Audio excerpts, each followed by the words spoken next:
অপরূপ এক মানুষ এলো ভাই এলো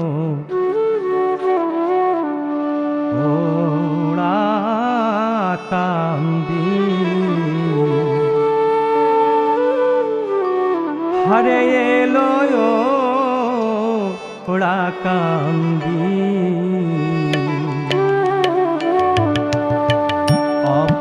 অপরূপ এক মানুষ এলো ভাই এলো ওরা কান্দি বাঁকা নয়ন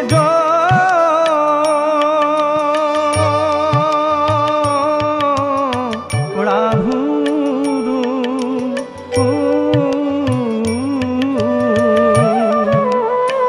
হারে হেরে দিবা নিশি কান্দি এলো ওরা কান্দি অপরূপ মানুষ এলো ভাই এলো ওরা কান্দি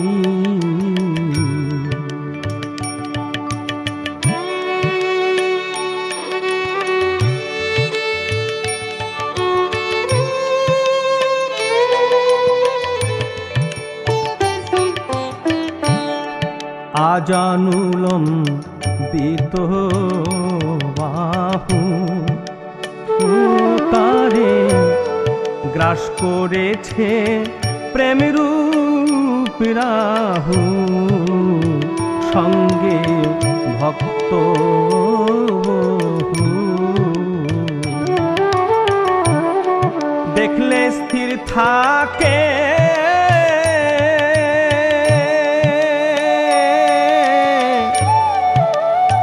থাকে না কেহ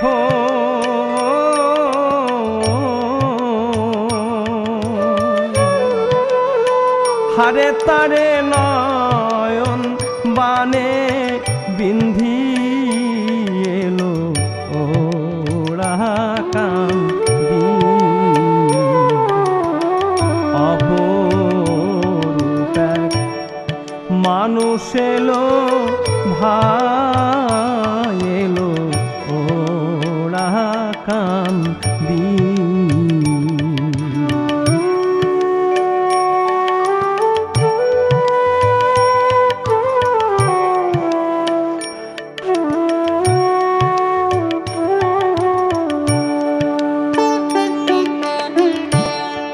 দেখে তার রূপের চেহারা হারে কেউ বলে সই শচীর গোরা কেউ কয় মাখুম চোরা নবরসে তো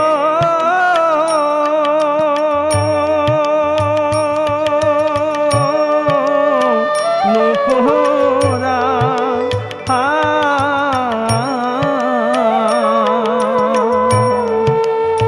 হারে বদন যিনি মদন ছান্দি এলো ওরা কান্দি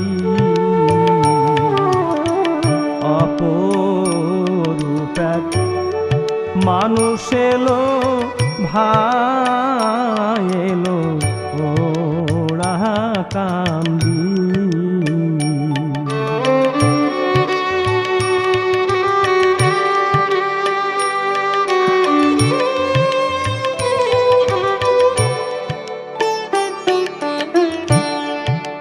কব সেই রূপের কথা আহারে পতি ছাড়ে পতিব্রতা খেয়ে ধর্মের মাথা ত্রিচরণে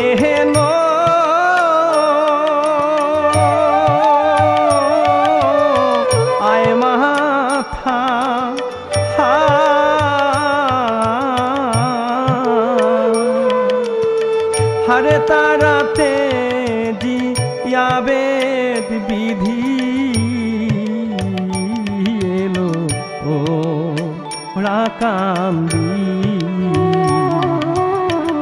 অপরূপে মানুষ এলো ভাই এলো ওরা কান্দি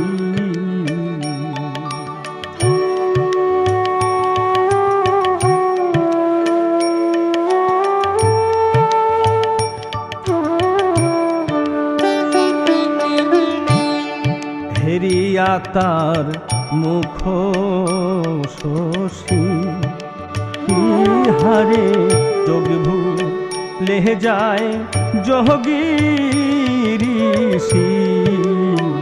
পদে লোটায়াসি বলে গোসাইরা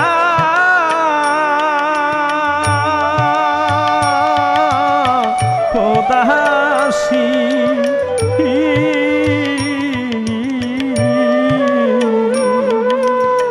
হারে মোদের ছজন ভজন বান্দি এলো ওরা কান্দি অপরূপে মানুষ এলো ভাই এলো ওরা কান্দি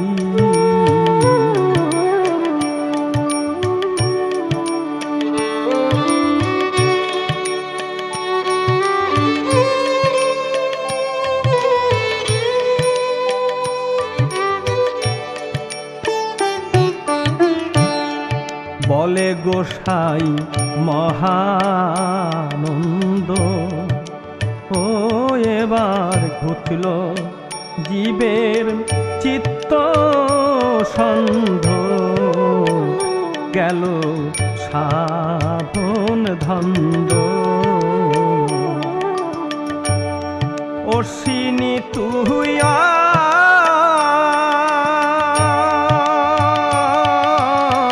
গানন্দ ও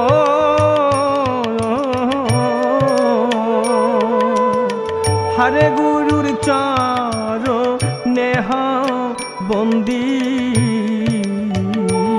এলো ওরা কান্দি অপরূপে মানুষ এলো ভাই এলো ওরা কান্দি হরে এলো ওরা কান্দি হরে এলো ওরা কান্দি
নিষেধ গোসাই প্রমানন্দ একবার হরি হরি বল। ঠাকুরে ভক্তবৃন্দ প্রমানন্দ হরি হরি।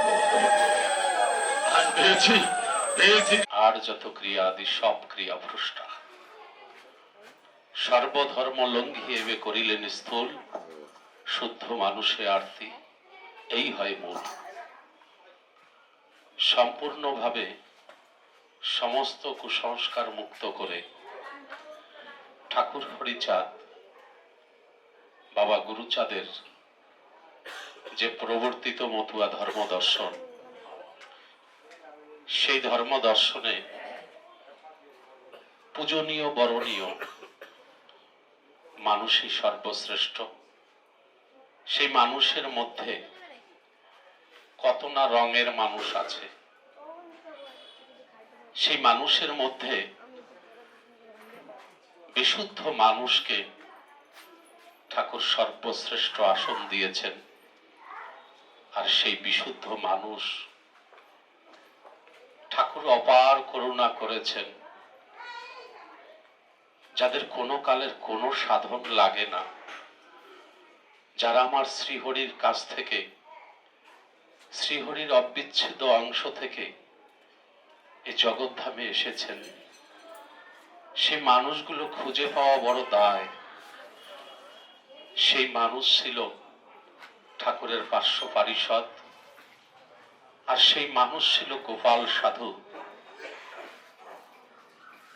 যার 4 বছর বয়সের সময় বাবা হরিচাঁদ দেহ সম্বরণ করেন। তথাপিও গোপালের বাসনা ছিল আমি একটু হরিচাঁদকে দর্শন করব।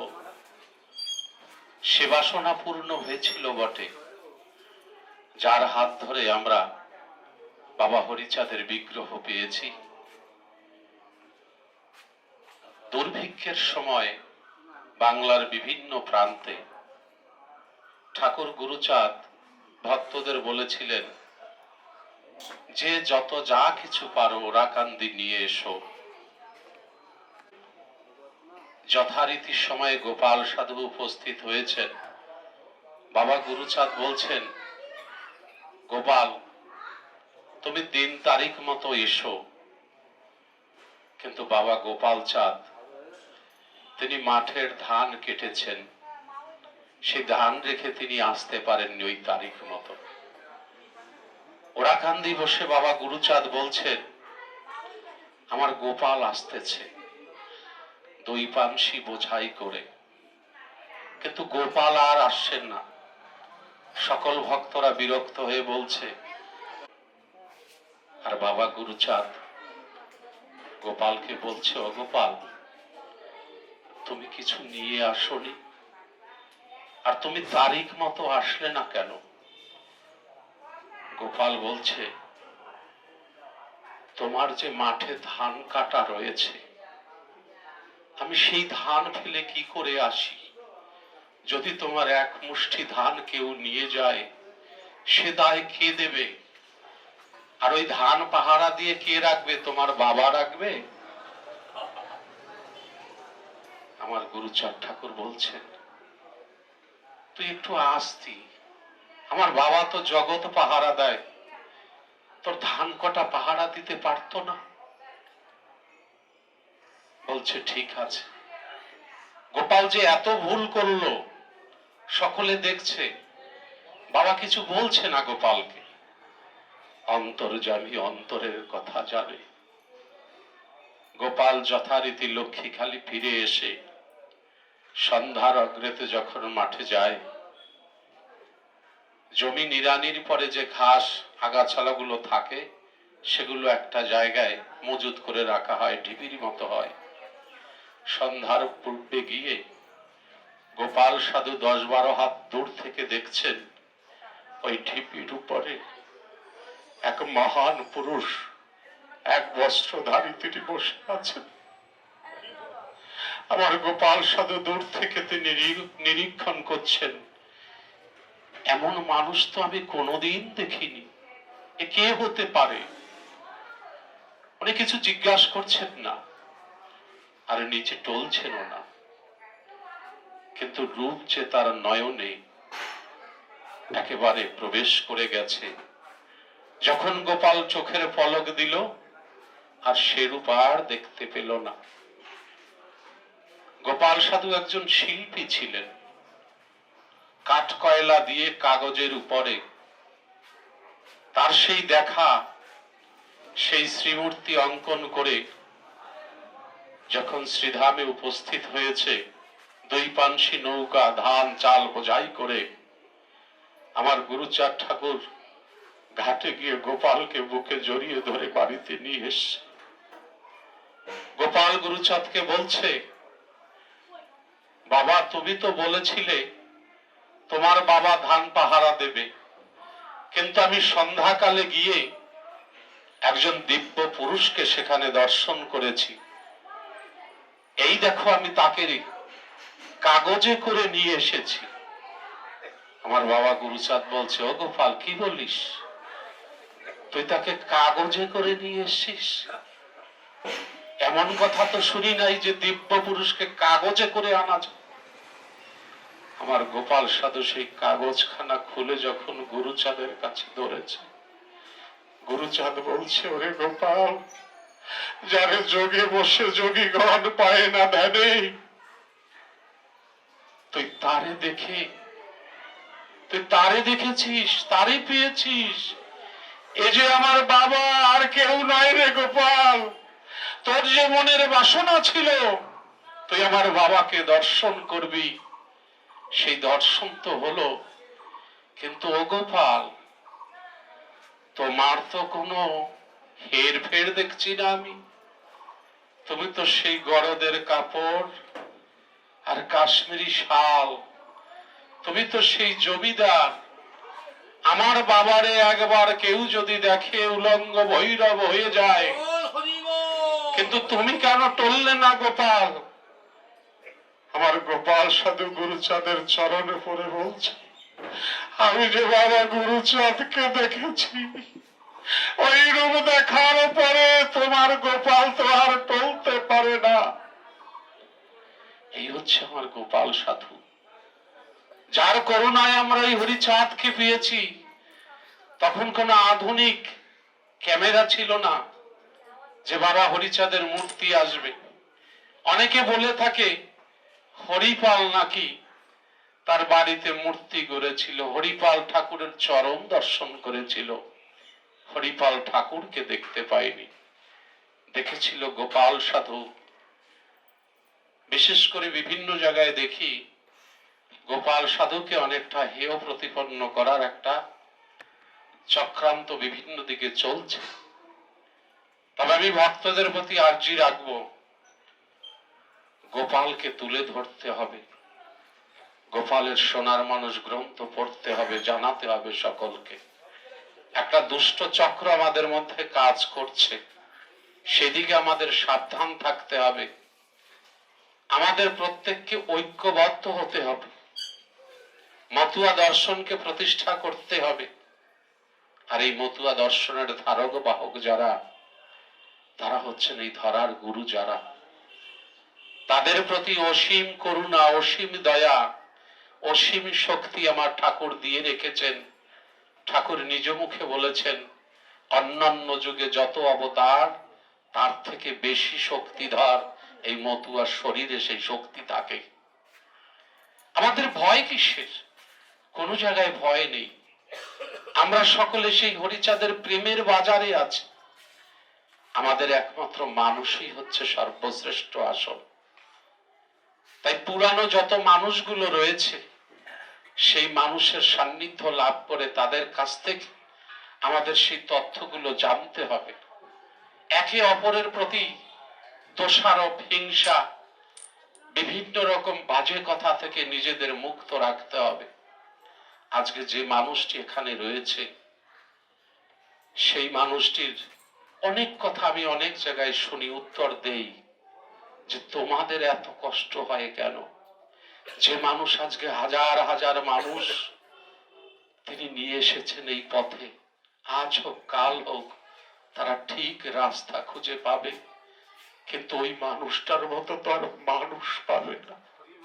হাজার হাজার মানুষ যাকে দেখে এই আদর্শে আসছে, সেই মানুষ সম্পর্কে কেন বাজে কথা বলছো? আমরা সকল মতুয়া ভাই ভাই। আমার কে গুরুদেব এ তো বিচার নেই আমাদের। মতুয়ার এক গুরু, ভিন্ন গুরু নাই, ওরা কান্দি আছেন যিনি ক্ষীরোদের চাই। সেই পাটে বসে আসে যে জন, সে তো হরি তুল্য, তারে নিয়ে এত কথা কেন?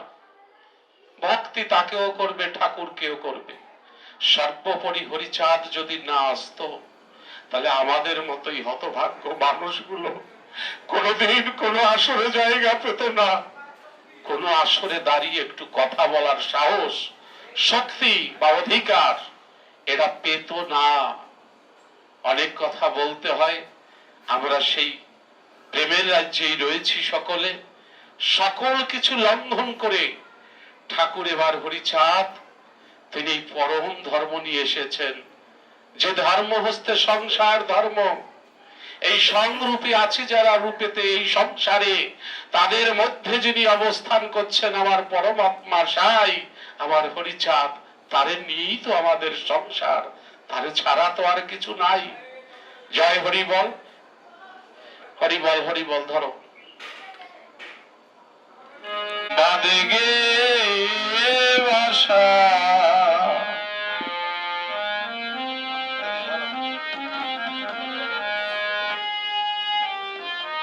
প্রেম নগরে বাদে গে বাসা।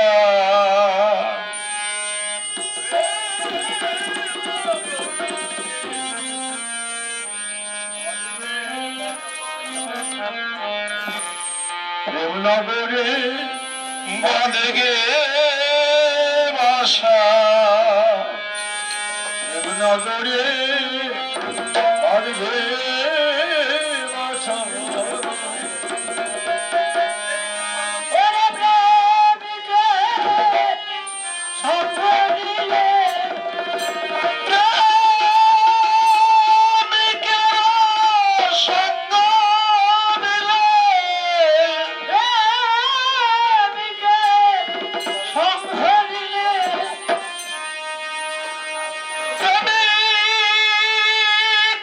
সঙ্গ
সম্মুখে কীর্তন পরিবেশন করবে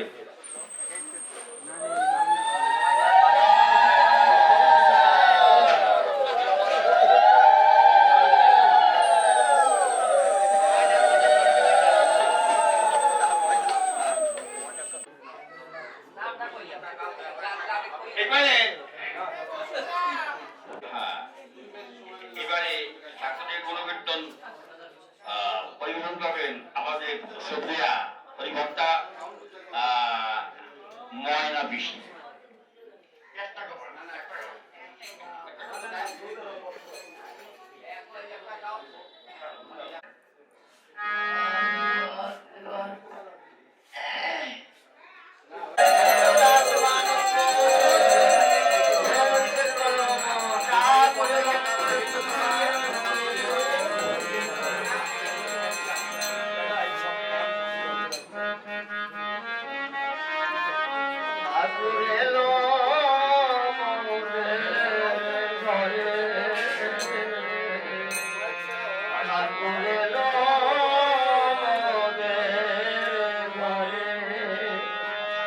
জাগো জাগো উঠে দেখো রইলে কারো ঘুমে ঘরে এলো মোদের ঘরে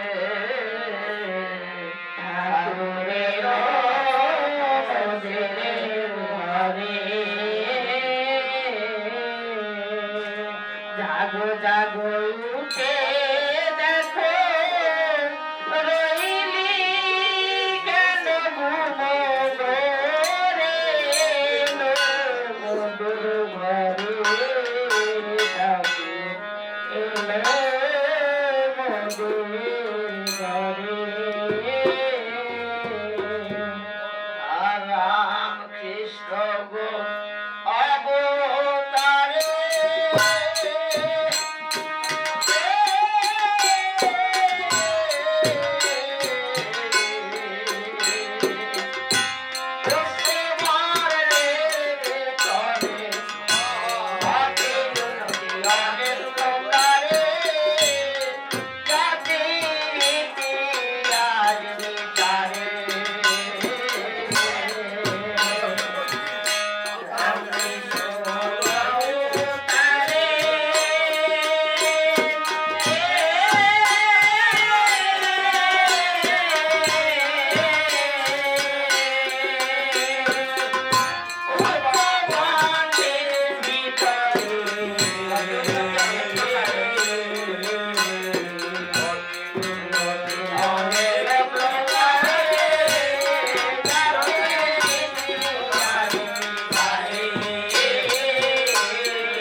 Thank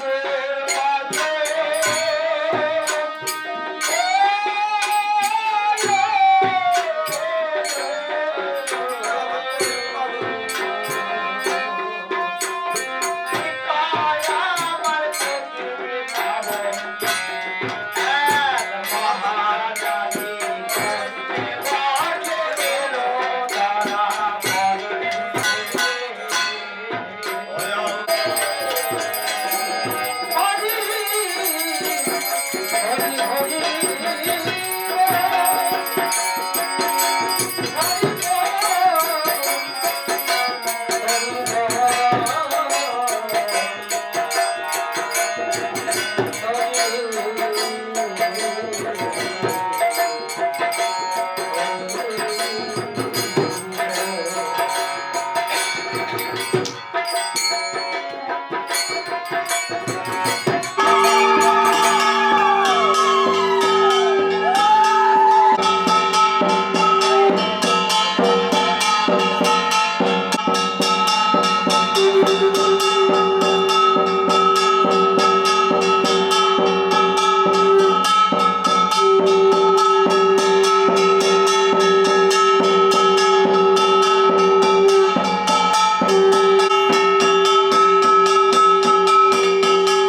ताराकांदी धाम की, ठाकुरनगर धाम की, लक्ष्मीखाली धाम की, तारक गोसाई की, मृत्युंजय गोसाई की, गोपाल साधु की, सूर्य गोसाई की, चिरो कुमार ब्रह्मचारी मणिचंद ठाकुर की, चिरो कुमार ब्रह्मचारी मणिचंद ठाकुर की, हरसिद्ध गोसाई की,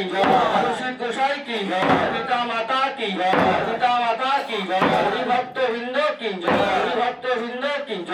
सत्य प्रेम पवित्रता, सत्य प्रेम पवित्रता, ছেলে মেয়ে দিবে শিক্ষা, ছেলে মেয়ে দিবে শিক্ষা,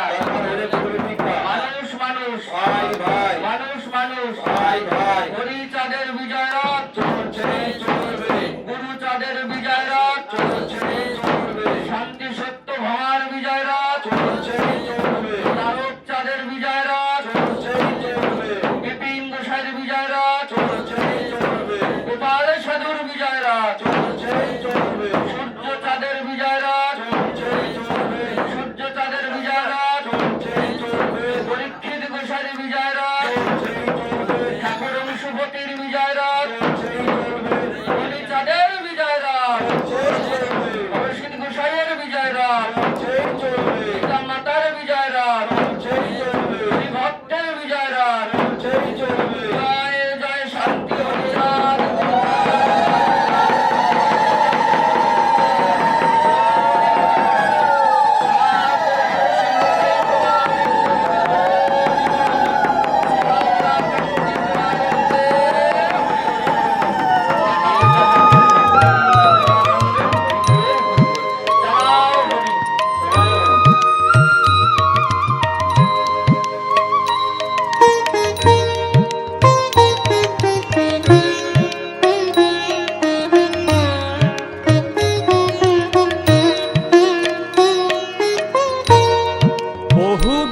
বহুদিনের পরে গুরু, বহুদিনের পরে গুরু পেয়েছি আজ তোমারে, ও গুরু পায়ে ঠেলো না আমারে, ও গুরু পায়ে ঠেলো না আমারে।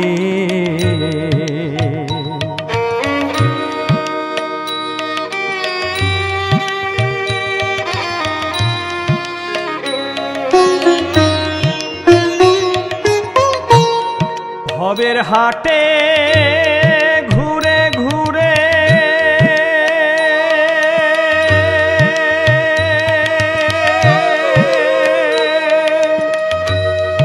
আজীবন বাণিজ্য করে লাভ লোকসান নৌকা চালান ধরে, এ জনমের মতো গুরু, এ জনমের মতো গুরু সঁপে দিলাম তোমারে, ও গুরু পায়ে ঠেলো না আমারে, ও গুরু পায়ে ঠেলো না আমারে।